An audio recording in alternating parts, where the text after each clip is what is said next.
You think being a good person makes you safe. You think your kindness is a shield. You think the fact that you never start conflict, never push too hard, never demand too much, you think that's virtue. But here's the truth that's going to unravel something inside you. Your goodness has been weaponized against you. And the people around you, the ones you've been so careful not to upset, they know it. They've always known it.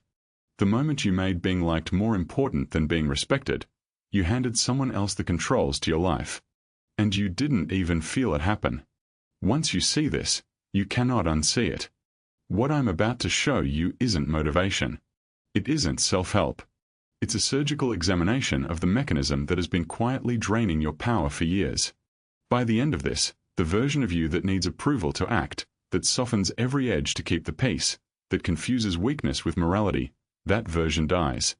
And it does not come back. Welcome to Dominion Protocol.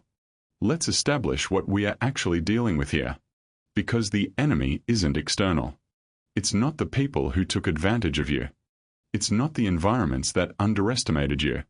The enemy is a psychological framework that was installed in you before you were old enough to question it. You were taught that being good means being accommodating. That virtue looks like sacrifice. That the truly moral person absorbs pain quietly, asks for nothing, and never makes anyone uncomfortable. And if you do any of those things, if you draw a line, if you demand more, if you refuse, there's a label waiting for you. Selfish. Difficult. Arrogant. Most people never interrogate this. They spend their entire lives optimizing for approval, modulating every action through the filter of how will this make me look. They move through the world like they're permanently auditioning. Permanently one wrong move away from social exile. The average person calls this being considerate. What it actually is a cage. And the bars are made of other people's opinions. Weak men believe that if they are good enough, patient enough, self-erasing enough, the world will eventually reward them. They are waiting. They're still waiting. They'll die waiting. Power has never rewarded that. Not once in the history of human civilization has sustained, uncompromising goodness, the kind that asks nothing in return, the kind that absorbs without retaliating, translated into lasting power, respect, or dominance. What it translates into is exploitation. They want you confused about this. A confused, guilt-ridden person who second-guesses every assertion of strength is infinitely easier to manage than someone who understands how power actually moves. You are not here to be managed. 500 years ago, Niccolo Machiavelli watched rulers fall. He watched good men, genuinely good, morally sincere, well-intentioned men, lose everything. Their kingdoms, their allies, their lives. And he watched ruthless men, calculating men, men who understood the architecture of power, survive, expand, endure. Machiavelli didn't celebrate cruelty. That's the misreading that comfortable people use to dismiss him. What he did was document reality without flinching. And the reality he documented was this: the world does not run on the principles we are taught in childhood. It runs on perception, leverage, and strategic positioning. He wrote that a prince who wants to survive must know how to use both the lion and the fox. Force and cunning. The man who only knows how to be good, who cannot access aggression, strategy, or the willingness to apply pressure, that man, Machiavelli said, will be destroyed among so many who are not good. This isn't cynicism. This is physics. And you've been trying to argue with gravity. Here's what changes after this. You will stop being readable. You will stop being manageable. You will understand exactly how manipulation enters your life and through which door. You will move differently. Speak differently. Decide differently. You will never see people the same way again. Not because you become cold, but because you become clear. Clarity is not cruelty. But it is dangerous. To the people who depended on your confusion. After this, you cannot go back to performing virtue for an audience that was always grading you on a curve designed to keep you small. This changes everything. Number 1, goodness without strategy is just submission with better branding. Understand this psychologically. There are two kinds of people the world has labeled good. The first is the person who is genuinely ethical, who operates with integrity, keeps their word, treats people with dignity because it aligns with their internal values. That person is not who we are talking about. That person is formidable. That person has a spine running through their ethics. The second kind is the person whose goodness is entirely performative and entirely reactive. They are good because they are afraid. Afraid of conflict. Afraid of being disliked. Afraid of being seen as the villain in someone else's story. Every act of generosity comes with an invisible invoice. Every accommodation comes from a place of anxiety, not abundance. Here's the social observation. Most of the good people you know fall into that second category. And the people around them know it too, even if they can't articulate it. There is an instinctive human detector for weakness dressed as virtue. People feel it. They may not name it, but they feel it. And they adjust their behavior accordingly. You've seen it. Someone who never says no becomes the person everyone asks. Someone who never pushes back becomes the person everyone pushes. You may have been that person. You may still be. The power reframe is this: your goodness, if it is not bounded by self-interest, by strategic thinking, by the willingness to apply consequences, it is not a virtue. It is a liability. It is a signal. And what it signals is, I will absorb whatever you give me and I will not retaliate. Write this down. Goodness that cannot say no is not morality. It is fear wearing a mask. You stop performing. You start deciding. Every act of generosity becomes intentional. Every accommodation becomes strategic. The moment your ethics become chosen rather than compelled, you become something entirely different. You become someone with standards. And standards, unlike endless patience, command respect. Number 2, the need for approval is a leash. And someone is always holding the other end. This is where it gets uncomfortable. Because most people reading this right now have an approval addiction they've never named. Not because they're weak in the traditional sense, but because the addiction was installed so early and reinforced so consistently that it just feels like personality. Psychologically, here's what's happening. The human brain is a social organ. Rejection, to the primitive brain, was a death sentence. Exile from the tribe meant starvation. So the brain developed an obsessive monitoring system, one that scans every social environment for signs of disapproval and triggers a stress response when it detects them. In the ancestral environment, this kept you alive. In the modern world, it keeps you controlled. Most people have never overridden this system.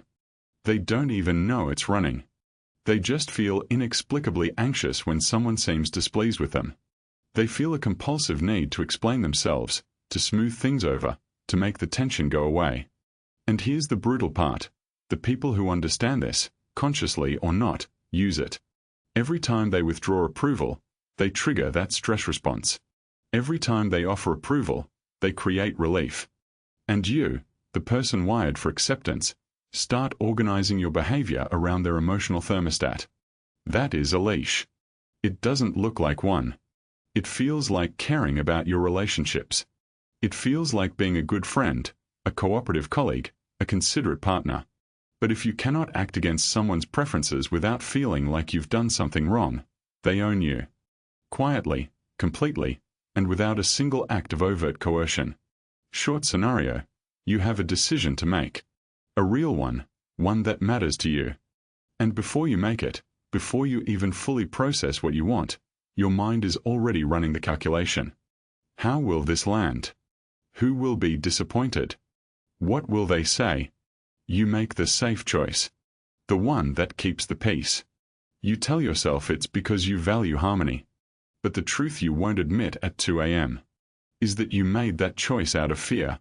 And you already know what that costs you, compounded over years. Burn this into your mind. Every decision you make to preserve someone else's approval is a decision made against yourself. The path out is not cruelty. It is not indifference. It is the development of an internal standard that supersedes external validation. When your sense of identity is anchored internally, approval becomes irrelevant. Not because you don't value relationships, but because your identity doesn't depend on them. That shift is the shift from prey to predator. Not in the violent sense. In the structural sense. You stop being something that needs to be pleased. You become something that makes decisions. Number 3. Conflict avoidance is not peace. It is accumulation. Here's what no one explains to the good person who never starts conflict. Avoiding conflict doesn't eliminate it. It accumulates it. Every confrontation you sidestep, every truth you soften, every line you let someone cross without consequence, it doesn't disappear. It compounds. It lives in the body as resentment. It lives in the relationship as a growing imbalance. And at some point, the accumulation exceeds the container, and what you get is not a conversation, it's an explosion. Or worse, a quiet implosion. A relationship, a career, a sense of self that collapses under the weight of 1,000 unspoken truths. Most people mistake this dynamic as having a bad temper, or being overly sensitive. The deeper explanation is that they spent so long absorbing without releasing that the pressure became unsustainable. The conflict they tried so hard to avoid found them anyway. At the worst possible moment, in the worst possible form. The social observation: high-conflict people, the ones everyone calls difficult, are often, paradoxically, easier to work with over time than the endlessly accommodating ones.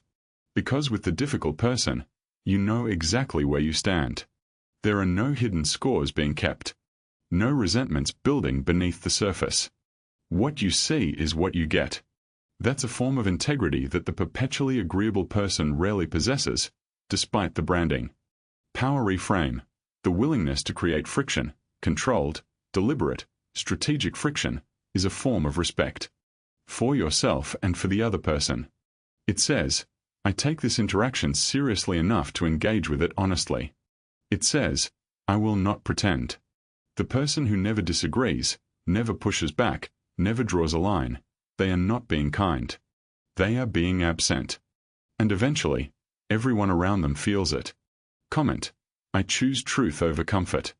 You learn to deploy conflict like a scalpel, not a sledgehammer. You learn that a single clear, calm statement of your position, delivered without apology, without the performative softening that's really just preemptive defense, lands with more force than any emotional eruption. You stop over-explaining. You stop cushioning truths in 17 qualifications. You say the thing. And then you let it exist in the room. That is power. Simple. Direct. Undeniable. Number 4. Empathy is a tool, not a lifestyle. This will be the one that disturbs people. Because empathy has been elevated to a sacred status in contemporary culture. To be empathetic is to be evolved. To be moral. To be good. And there's a version of this that's true. The ability to understand another person's internal state, to model their experience accurately, is genuinely useful. It makes you a better strategist, a better communicator, a better leader. But here is what the empathy as virtue framework has done to a generation of people who absorbed it uncritically. It has made them incapable of strategic detachment. They have been trained to feel the emotional weight of every interaction so deeply that making a hard decision, one that will cause someone temporary discomfort, becomes almost impossible. Every personnel decision, every negotiation, every moment that requires you to prioritize your interests over someone else's feelings, becomes a source of guilt and paralysis. The psychological mechanism is this: when empathy is unconditional, it gets exploited. People who understand this, knowingly or by instinct, will present their emotional state to you as a liability you're responsible for. Your empathy, your chronic other orientation, becomes the lever they use to move you. Cry at the right moment. Express vulnerability strategically. Signal disappointment through withdrawal. And the highly empathetic person, the good person, responds every time. Because they've conflated empathy with obligation. The relatable scenario: someone has not met a commitment to you. When you raise it, the conversation somehow pivots to their stress, their circumstances, their feelings about the situation. And you, trained to empathize, trained to see their perspective, end up managing their emotional response to their own failure. You leave the conversation having never actually been heard. And the original failure? Silently excused. This is the anatomy of soft manipulation. And it works almost exclusively on good people. The power reframe, empathy, deployed strategically, makes you formidable. Deployed unconditionally, it makes you exploitable. The difference is not whether you feel, it's whether you act. You can understand someone's pain and still hold them to their commitments. You can see someone's circumstances and still protect your interests. You can be fully present to someone's emotional reality and still make the decision that serves your purpose. Selective empathy. Calibrated empathy. Empathy that is a tool in your strategic arsenal, not a compulsion that runs your decision-making. Say it with me. I understand. I decide. Number 5. Your reputation for forgiveness is an invitation. Machiavelli wrote that men must either be pampered or annihilated. If you injure someone lightly, they recover and retaliate. The point is not cruelty. The point is that half measures, in conflict, in response to betrayal, in the assertion of consequences, signal that you can be tested again. And again. Because the cost was manageable. Because you forgave too easily. Because you demonstrated that your limits are not actually limits. Here's the social dynamic. When you forgive without cost, when you absorb betrayal and return to baseline behavior without extracting a consequence, you have not demonstrated magnanimity. You have demonstrated that there is no flaw.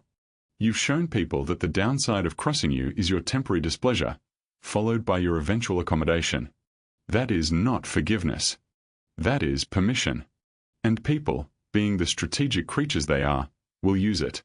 This is not an argument for revenge. Revenge is emotional.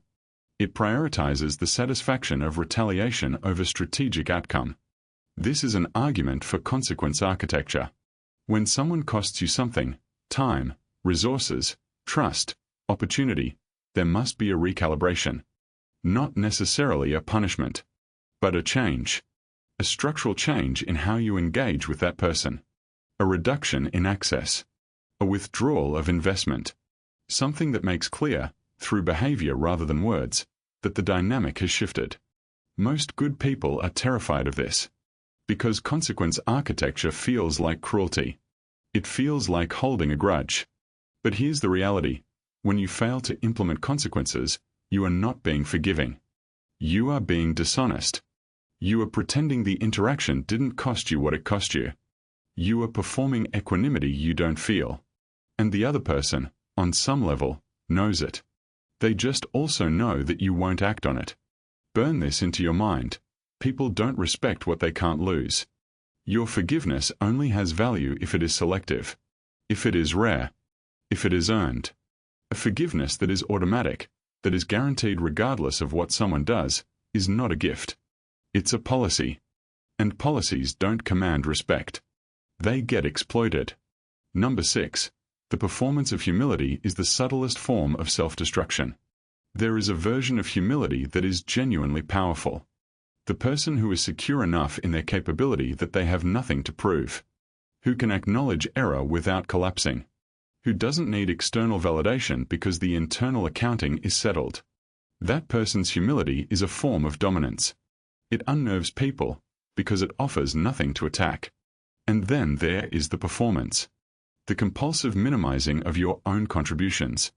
The reflexive deflection of compliments. The constant positioning of yourself as less than, less certain, less capable, less deserving, not because it's true, but because claiming your actual worth feels like a violation of the social contract. Like arrogance. Like an invitation for people to challenge you. Psychologically, what's actually happening is this. By preemptively diminishing yourself, you're attempting to control how others see you. If I make myself small, you can't make me smaller. If I acknowledge my flaws first, you can't use them against me. It's a defensive strategy masquerading as a virtue. And it is costing you every day. The social observation. People who perform humility are not trusted with power. Consciously or not, the people around them register the self-diminishment and accept it as accurate. You tell people who you are through your behavior. When your behavior says I am less, they believe you. And they act accordingly. Comment. I move in silence. Here is the reframe. You stop seeking permission to be what you are. You stop apologizing for capability. You stop performing modesty as a social strategy. You know what you've built, what you can do, what you're worth. You don't announce it. You don't perform it. You simply stop denying it. That shift in internal posture from self-diminishment to settled certainty, changes how you walk into rooms, how you speak in meetings, how you hold silence when the conversation tries to make you justify your existence. You don't justify. You exist. And you let that be enough. Now we arrive here. At the part of this where something ends. You have been carrying a version of yourself that was built for someone else's comfort. A version trained to absorb, to accommodate, to make itself smaller and quieter and less threatening so that the people around it could feel safe. That version of you has been described as good, as kind, as easy to be around. And those descriptions were tools, handed to you to reinforce the behavior that benefited everyone except you. That version of you must die. Not metaphorically. Not as a concept. As a functioning operating system. The framework that routes every decision through the filter of, will this make me look bad? You shut it down. The mechanism that generates guilt every time you assert an interest, every time you hold a line, every time you make a decision that prioritizes your strategic position over someone's momentary comfort, you execute it. Today. Not when you feel ready. Not when you've fully processed it. Now. The old version of you believed that power had to be justified. That you needed to earn the right to want things, to pursue them without apology, to protect them without explanation. That belief was installed in you, and it served someone else's agenda. It never served yours. You are not the accumulation of other people's approval. You are not the sum of what others have allowed you to be. The new architecture is not built on permission. It is built on decision. You decide what you want. You decide what you will and will not tolerate. You decide who receives your time, your trust, your investment. Not based on guilt. Not based on a need to be seen as good. Based on alignment with your own strategic interest and your own internal standard. You stop asking for permission to be powerful. You stop softening the edges of your ambition to make it more palatable. You stop waiting for someone to confirm that it's okay to take up space. You take it. This is who you are now. Not someone who performs virtue to avoid discomfort. Someone who operates with clarity, with strategy, with an understanding of how power actually moves in the world. Someone who chooses when to extend trust and when to withdraw it. Someone who forgives selectively, empathizes strategically, and moves through conflict without apology. The people who benefited from your confusion will notice the change. Some of them will call it coldness. Some will call it arrogance. What they're actually identifying is the absence of the mechanism they depended on. The absence of the anxiety that made you manageable. Good. Let them recalibrate. You were never there to be managed. Comment. The old version is gone.